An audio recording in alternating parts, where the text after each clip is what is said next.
welcome to No Such Thing as a Bad Movie podcast. I'm April Edmansky, and I'm here today with Justin the Clue and Colin Cunningham. And today we watched two movies that are both slashers that involve little children who are murderers. Well, one of them has ghosts in them, but we're not going to spoil which one that is. It's not the one that you would think. Today we watched Blood Rage and Sledgehammer. Wait, not the 80s or 90s TV show, I think? No, we did not watch Sledgehammer, the 90s TV show that has an exclamation point at the end of it. And we also did not watch 1980s Blood Rage, which is directed by Joseph Zito, the director of Invasion USA, Red Scorpion, The Prowler. I know all of these Red movies. Scorpion! Yep, the Dolph Lundgren vehicle. Nope, we watched Blood Rage, the one directed by... This is when you check IMDb, because he only directed two films and I don't know his name by heart. Grismer? No, it was... John Grismer. John Grismer. And this was the second and last movie he ever did. He directed one called Scalpel. That came out in 1977. Yeah. The same year as Star Wars. And I'm sure... That was the big year. Yeah. It was and Star it was Wars like, and Scalpel. Yeah, it's like, Scalpel came out and he's like, God damn it. Yeah. fucking Star Wars. George Lucas was sweating when Scalpel hit He's the like, shelves. well, we got to beat the Scalpel movie to the theater. we gotta have it come out in like May. All the 70mm theaters were booked. So, had you guys seen this movie before? Yes. So I think it was about 2 years ago. I think it was when it got remastered on Blu-ray. It was kind of all over the internet. It kind of was buzzing around the movie blogs and whatnot. And we watched it on YouTube.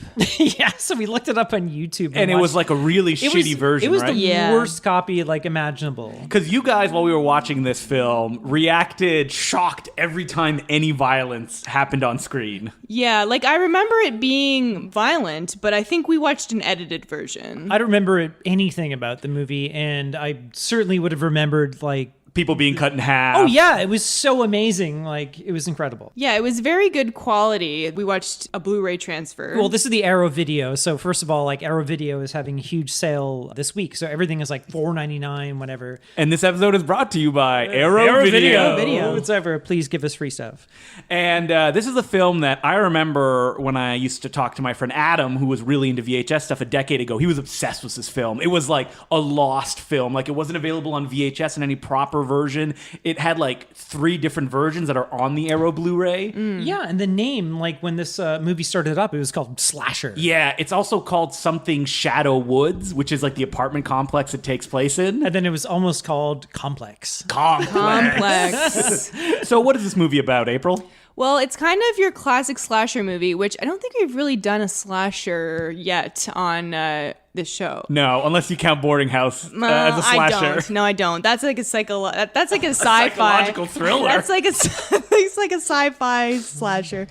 Both the movies we watched tonight were slashers, if you could say that. Ooh, maybe. But the plot is pretty simple. It's about 2 twins, and when they're kids, one of them 4 twins.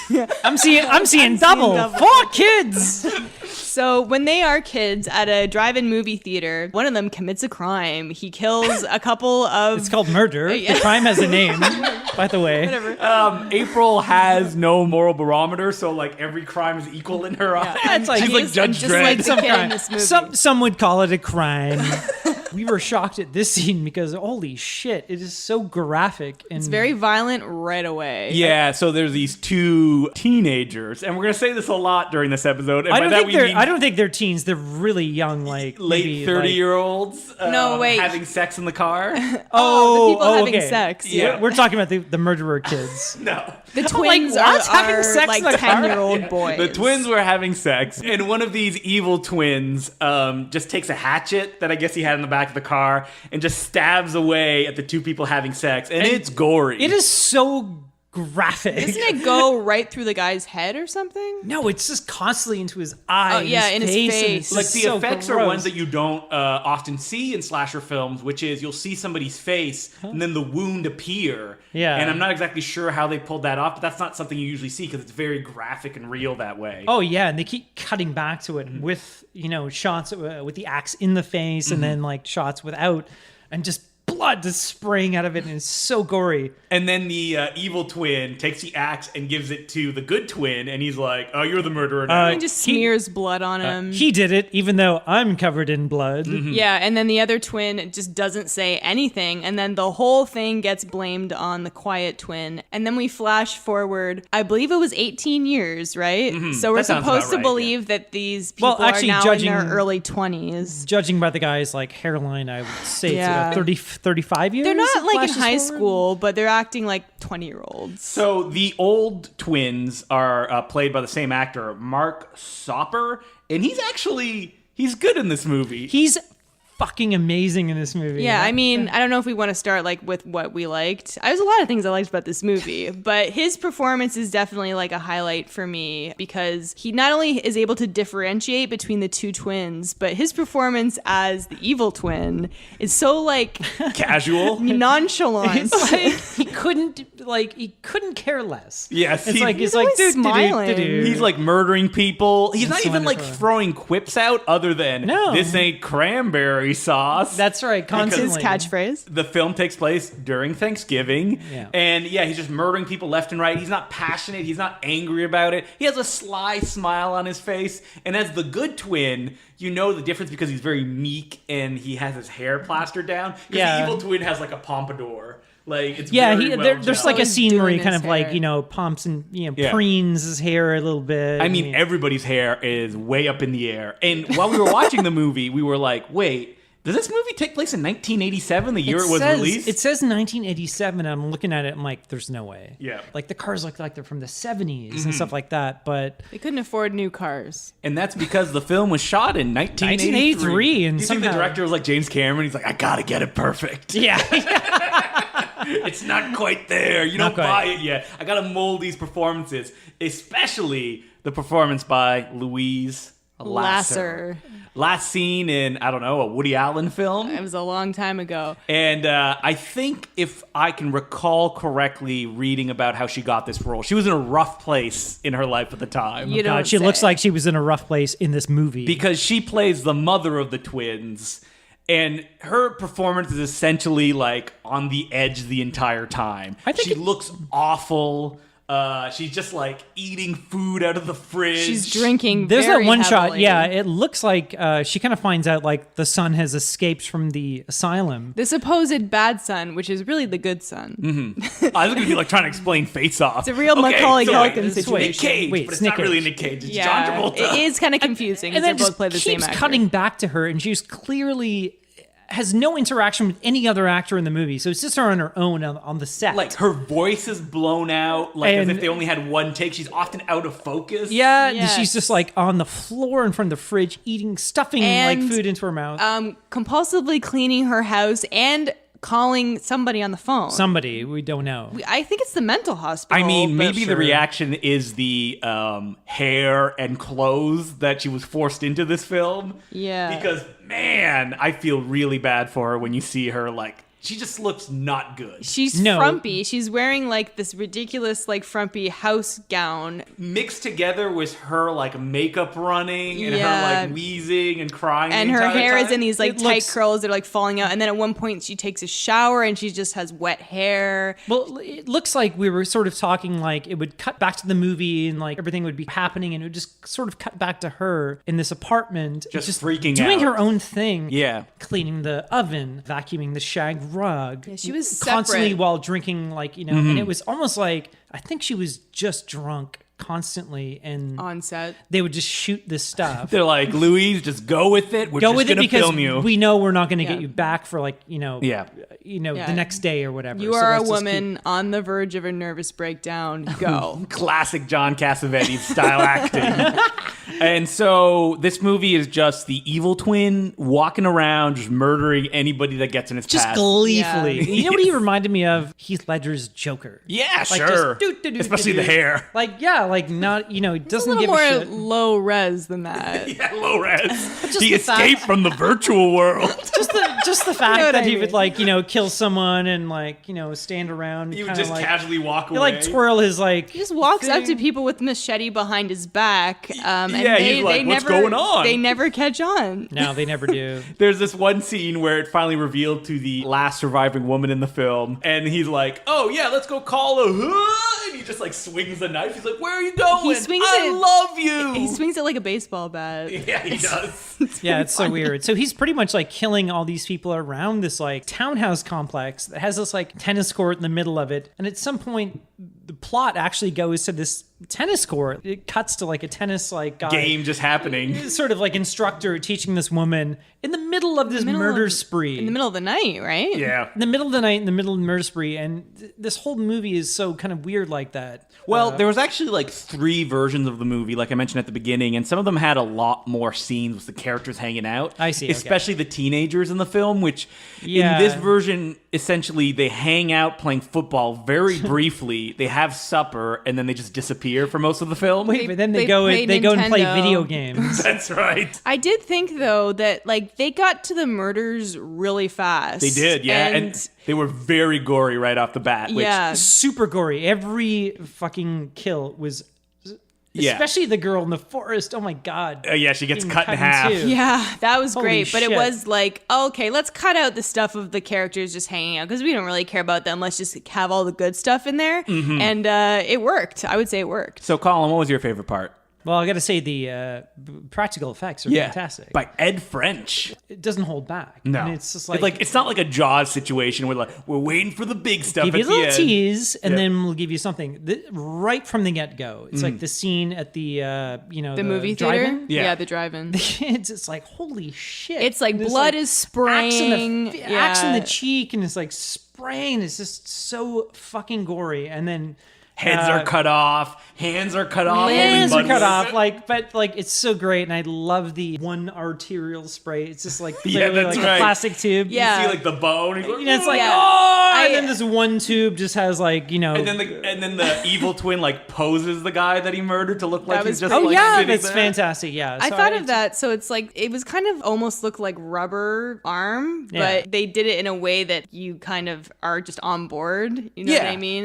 It's It's- not like it it's- looks super realistic. No, it doesn't, but it's just great. But like those axes in the faces at the beginning. Yeah, any Yeah. like face injuries, and there's a few. There's a scene Whoa, where 2 there- people yeah. are having sex in the pool But on the diving board. Stuff with cheeks. Yeah, cheeks. Like the cheek fat Yes. is just Well, really And remember the uncomfortable. severed head that was hanging? yeah, Oh, that's yeah, right. Ed that's French. right. It was a special effects guy. Oh, that's that's right. probably why he Was that played him? that role. Yeah, That was because they him? could mold his head. Yeah. That makes sense. I mean, my favorite role in the film was obviously Ted Raimi, Sam Raimi's brother, as the As condom a salesman. condom salesman. That's the true star of the film. Well, I don't know if you're old enough to have gone to drive-in cinemas. I still go to the one in Oakville, the Okay. 5 drive-in. They have them So when now. you go to the bathroom, Opens his jacket. opens his Like he's jacket, and selling it's like pocket it's watches. like Trojans, it's like Ramses. It's like Ramses. whoa. He's like, listen, I got condoms on this side. I got some lubricant on the other. He just like Yeah. reaches in his pocket, just puts it in your hand. I guess that's No before packaging. that was up before they had machines in bathrooms that you could buy condoms at.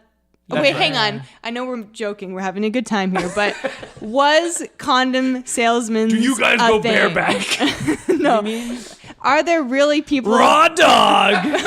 Yeah, that was Ted Raimi's nickname. Were there really name was people Raw Dog. in bathrooms selling condoms? Or No. was it a There joke? were not. Okay. There were not. I don't know. This is a guy Okay. thing. Guy thing.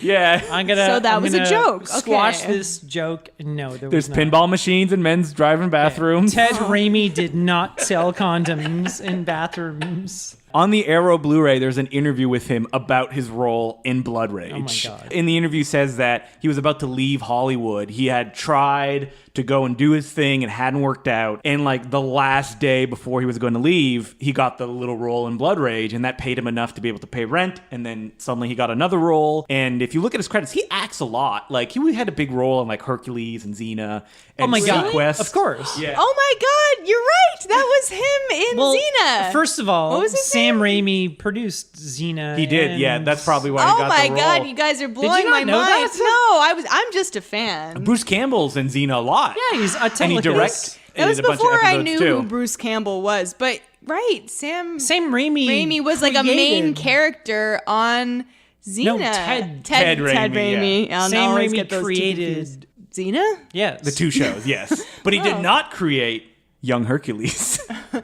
Who created that? Hercules. And Ted Raimi was also on the show that people watched if they were around at that time and nobody has visited since, SeaQuest. SeaQuest DSV. Now, I was always confused because Okay. like I assumed it was like a second version of SeaQuest. No, It was no. SeaQuest 1 and then SeaQuest DSV. Okay, here's the only one. Here's why you're confused. Yes. SeaQuest, when it came out, starring Roy Scheider from Jaws. Yes. It was a big deal when it came out because the effects were done on Lightwave on the Amiga video toaster. So like what would they do? Like ships and stuff like that? The entire underwater sequences were done. I'm sure they look like shit. Was it like a CGI No, and I'm telling underwater environment? you. Oh yeah. So it was more like Jurassic Park, like it still holds up to today? Or did it look like Reboot? It holds up in that still looks like 90s TV Okay. today. Was it like Tech War? Like Cleopatra 29? No, 28? no. But Like the thing was Lex. the Lex. I think you worked on Lex. Dark did, I did. Universe. but the SeaQuest pilot was directed by Irvin Kershner, Oh. who did Empire Strikes Back, yo. And my favorite of the series, RoboCop 2. So That yes, is a lie. I do That's not not like your RoboCop favorite. 2. Yeah, my So- favorite is Fred Decker's RoboCop 3. Anyway, so it was a great show. It starred And Sam Raimi. Ted Raimi's in it. Is that how we got off track? Yes, that's Oh my right. God. I have a lot of Ted Lex Raimi. questions. Okay, for Colin. Jesus Christ. So wait, okay, hold on. We started with Sam Raimi selling condoms. Yeah, and then Ted we got back Raimi. onto Ted like, oh, Raimi. sorry. Listen, Ted Raimi. we're talking about their brother, Ivan Raimi, the co-writer of Army of Darkness. He wrote The Army of Darkness. And then we're now at I would like some more alcohol, please. oh my God. But anyway, Blood Rage is a good movie. I keep Blood looking- Rage is a good movie. Now, what's not a good movie is Sledgehammer. Wait. Sledgehammer is an amazing movie. I disagree. So this is a film Okay. that was the first one that Intervision put out on DVD. They're a label that put like direct to VHS kind of oldies, usually in the 80s, and they're bringing them back on DVD, giving them special features. They're the company that released Things, a favorite of ours. Things. a favorite of Yeah, they yours? did I love Beyond the Seventh Things. Door. They did Phobe. And Sledgehammer is directed by David A. Pryor, the director of Deadly Prey. Now, most people listening to this, excuse me, Deadliest Prey. that is the sequel to Deadly Prey. That's the Deadly only Prey one I've is the seen. original one. But Kevin he's Workout. done a lot of B movies that are pretty popular. And from what I've seen, much, much better than this movie. Although Listen, this is his first movie, We all right? gotta start somewhere. And Yeah. by start somewhere, I mean start in slow motion. in your own apartment.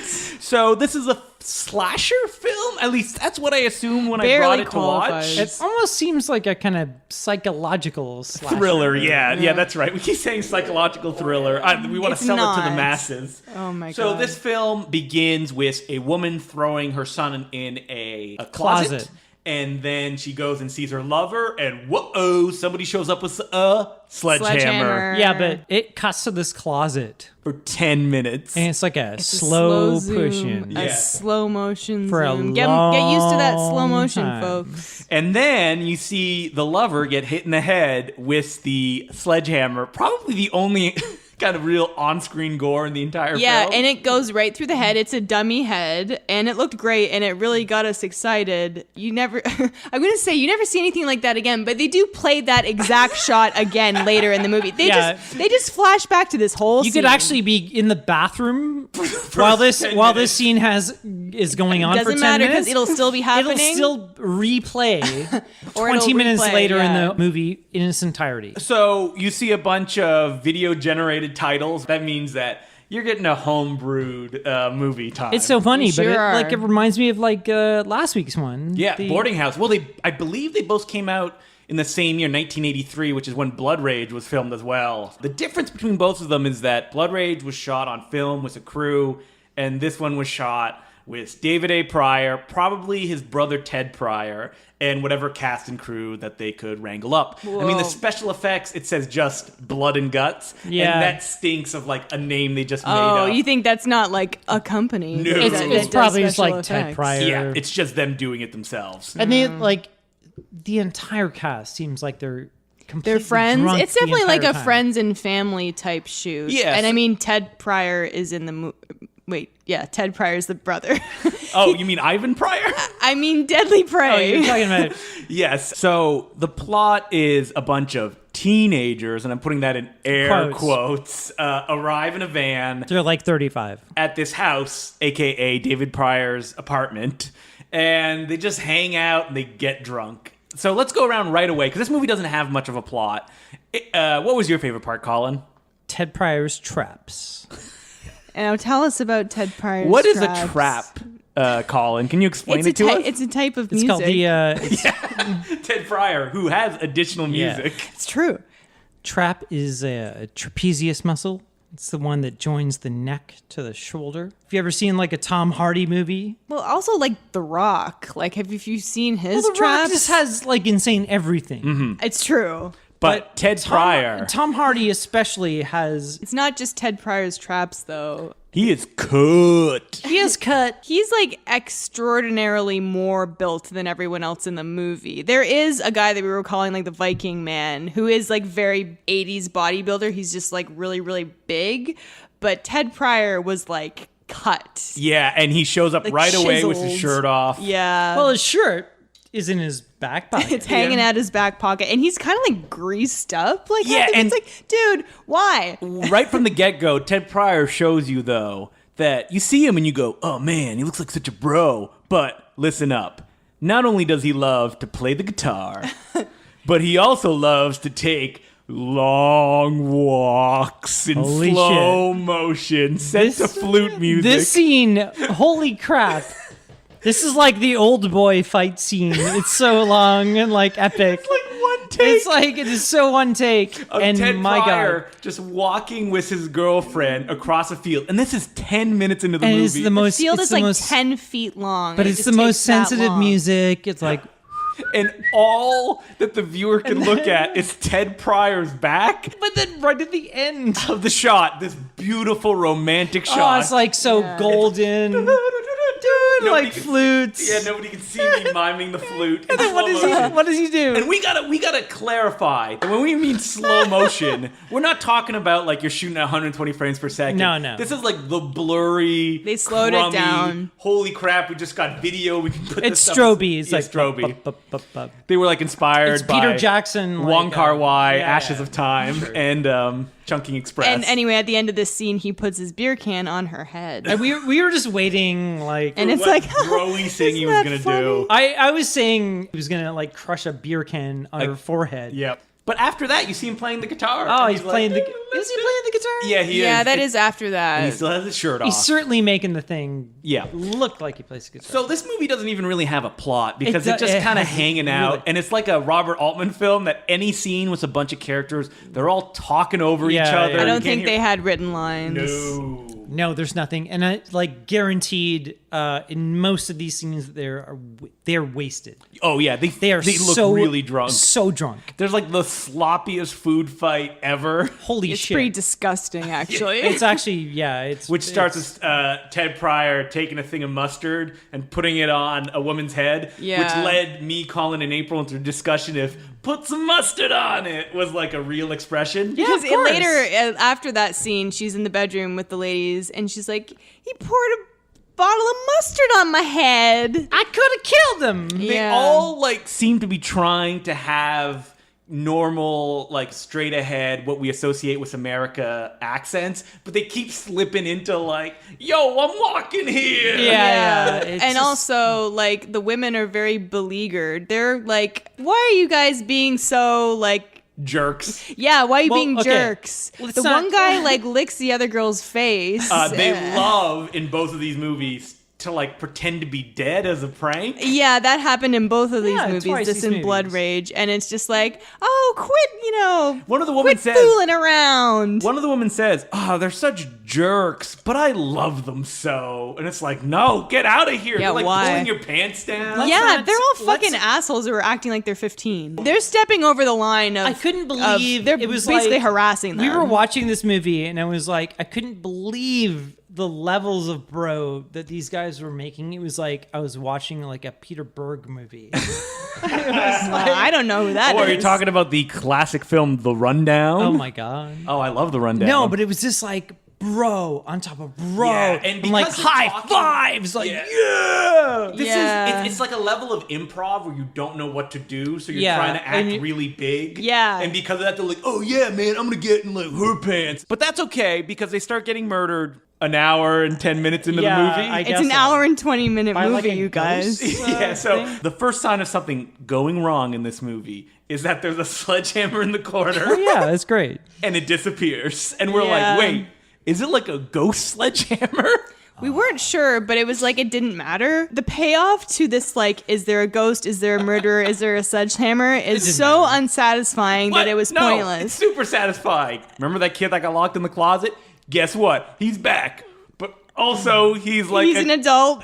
a rip-off Leatherface guy who wears those cheap plastic masks you can get at the Halloween store. He is like 9 feet tall. But the mask that he wears as a kid, I guess he has the same mask on, and it only covers half of his face. Yeah, it kind of covers. Yeah, the I mean, lips. this isn't the thing I liked, but it did look genuinely creepy. All right, wait. What did you like then, April? This is like, I'm really like scraping like the bottom of the barrel for this. I've already said but, his trap, so you can't. yeah. You can't I know. mention that. I like. I mean, biceps. I like David Pryor in general in this movie. Oh, Ted Pryor? Ted Pryor. Oh god, this is a real Sam Raimi, Ted Raimi situation. I can't remember who's who, but I liked all the freeze frames in this movie. Oh my God! There Every were a scene lot. ends Yeah, it with a kind of freeze ends frame. with like a freeze frame. Okay, I can Not get, just freeze frames. I can get to the thing that I love the most in this film because it ties a little bit into can't what wait. April said, which is the sense of time. You know, Okay, how yeah. Albert Einstein said that time is relative. This movie was like being caught in a time loop that It never is. ends. Because like you see a POV shot, and like in normal movies, like it would build suspense, right? By like it moving through, getting closer to the person. This one, the suspense was like Michael Snow's Wavelength, where it's like zooming in really slowly. You're like, all right, what's Right. happening? Is something going to come Nothing out of this? happens. I'm not 100% sure. And like hands going to doors and like turning knobs. and it takes like 2 also, like, minutes bloody for a hands. hand to Yeah. grab a doorknob. And like, not only are they doing it slow, but they've slowed it down. Oh yeah, they do that like post video like slowdowns, like So- See, I'm not someone who usually likes films that are slow, but this is slow to the point that you pass the barrier of like anything normal. You're not like, oh, that movie was boring. You're like, I'm trapped in space and I can't breathe. yeah, it's a very weird it's like you're- Nightmarish. Yeah. It had a nightmarish quality. I'm not But going to say that made it good. They keep cutting back to like outside, and it's like For, like, 10 a minutes. really bad. It's a still photograph. It's of a the bad house. day for night. Well, Yeah. we don't know like how many days have gone by. Oh, No, like this I movie know. seems to take place over 100 hours. Day, it night, seems who to knows? be just Hey, but always some people day. wear like the same shirts. Yeah. They'll like switch from shirt to shirt. One of the women wear a shirt that could only describe as not having enough polka dots on it. Finally, the film in its final moments breaks down. Like people are teleporting from room to room. The woman tries to kill the Leatherface ripoff plastic face man. Oh, yeah, by right. hitting him with a baseball bat, electrocuting him through a doorknob, Home Alone style. It's insane. Yeah, it's and like, it doesn't work. wah, wah, wah. And then Ted Pryor shows up. David Pryor? Shirtless, by the way. Ted Pryor shows up. He He has rips to show his up shirt without off. his shirt No, on. he doesn't rip his shirt off. We don't know how his shirt just came shows off. His shirt up just with came no off. We can shirt. assume that his ripped off. Guys, by this himself. film, it's not linear. It's like Primer. It's Okay. all over the place. It's like So Pryor. the Ted Pryor at the end of the movie is actually the Ted Pryor from the beginning, my and he God. looped With no shirt. around. I would believe it. See, He we're just co- trying to make so he this comes mess out more of the interesting. future, Yeah. just shirtless. shirtless and just like 'Cause fuck. I'm gonna fuck someone When up. he time travels, Yeah. the shirt like creates friction, like the Terminator. Oh yeah. That's he has right. to be all And just- greased it up. just tears off. We didn't point out that about 80 minutes in, I went, wait a minute. Ted Pryor looks exactly like a blonde. Oh my god, muscular- like Christian Bale. Holy shit. And I could not for the life of me, like forget it. Every Forget time it. you saw him, yeah.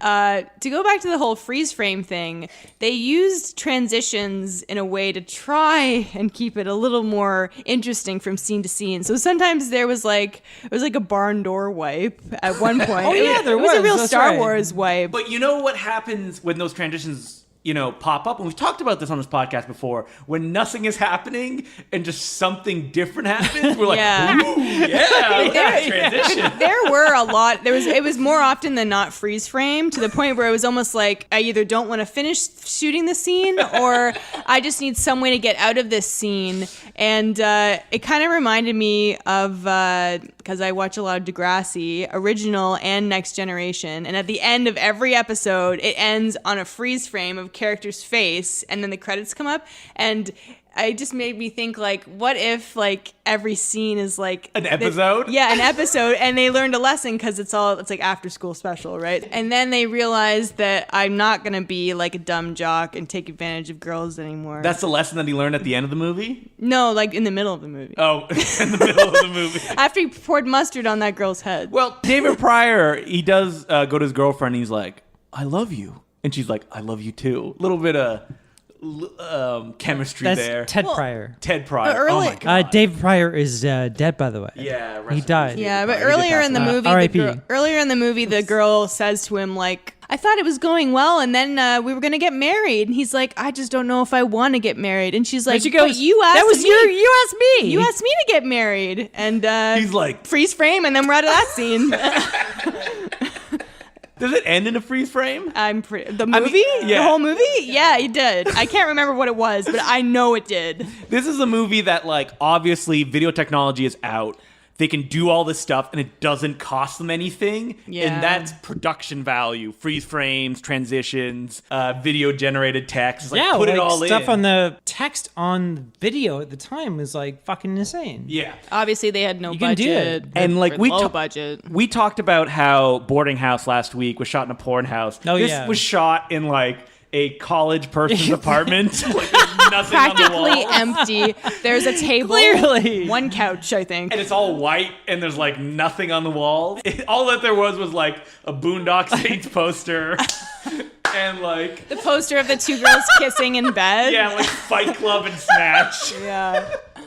Also, we forgot to mention that there's a seance halfway through this movie. Which is just an opportunity to show the entire opening again. And like, Yeah. it's not like an edited version of the opening. It's just the entire opening. They put like an extra hazy filter on it. To give it extra value. But also, like, it gave Ted Pryor a chance to get creepy because he's like, this is what it's very classic, like haunted house, like kids in a cabin slasher thing. Like, this is what happened to the family that used to live here, which is actually just my brother's apartment. And it's just telling us stuff that we already know and then showing us stuff that we already know, which was annoying. But at least it added like a creepy, like, supernatural element that we hadn't exactly seen yet before the disappearing sledgehammer. So, like Boarding House, it sounds like you're going to give it 4 stars out of 5. No, I gotta 5 say, stars out of 5. this is the first movie on this podcast that I am not recommending. You know, but what's funny about it is I don't think that we've laughed harder watching a movie than we have watching Sledgehammer. I was laughing out of frustration. It was most of the really time. funny. And like after it ended,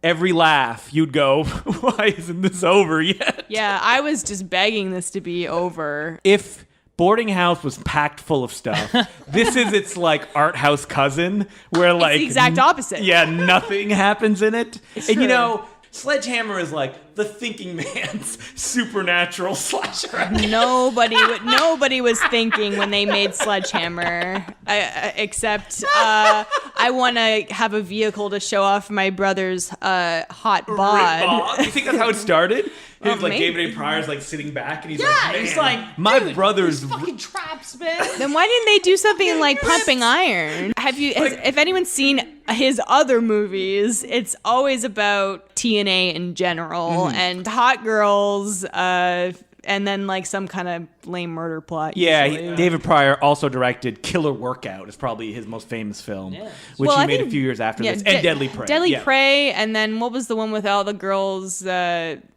forget what it's called. Where they're like army girls wearing no bras, like running through the woods. right. I don't remember what it's called. David Pryor figured out that it was like action was his forte, and they could Yeah. do big, goofy stuff like that. And he kind of moved away from horror as he went out through his career. But Sledgehammer stands as a monument I do think, though, that like if you are interested in where Ted Pryor came from, David Pryor? Who's the director? David Pryor. David Pryor. If you're interested in like where he came from, this is his first movie. And if you're kind of already a fan, or at least you're interested in his work, I would check it out. And this would be a perfect movie to program in a pay-to-leave marathon. Yes. Yes. That would be perfect. So where can people get Blood Rage? Blood Rage is available to rent and buy right now on iTunes. It's the same price to rent and buy it. I think it's $5. It's a great deal, and it's a really good remaster. Like I said, the first time we watched it was on YouTube, and it looked really bad. So And this is worth it. Sledgehammer is available, as I said at the beginning of my intro for it, on the Intervision disc. Only available on DVD for obvious reasons. It was shot on video and released on video. So check that out. It's like under $20, and there's tons of special features. Okay, that about does it for this episode. You can find us on iTunes at if you just search No Such Thing as a Bad Movie. If you can, rate and review us. That would be great. And you can also email us at nosuchthingasabadmovie@gmail.com. Send us comments, questions, suggestions of movies, and that would be very nice. You can also find me on Twitter and Instagram at April Atmansky. You can find me on Twitter at DeClueJ. You can find me on Twitter at Sergeant Zima. Thanks for listening, and remember, there's no such thing as a bad movie.